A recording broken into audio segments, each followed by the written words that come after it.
How to get CS2 invite if you don't have one.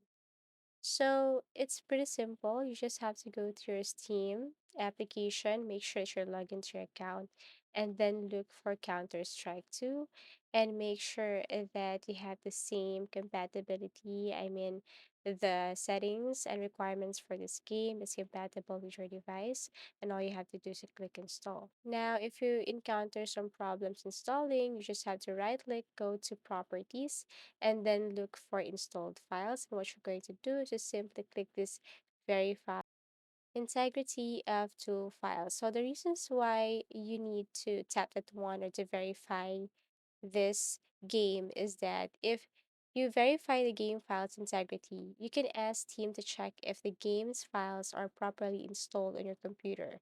If you notice that the textures or other assets are missing from the game, or if it frequently crashes while you are playing, it's very important. It's possible that some files won't verify. So you have to tap this one in order to verify all the missing files on this game.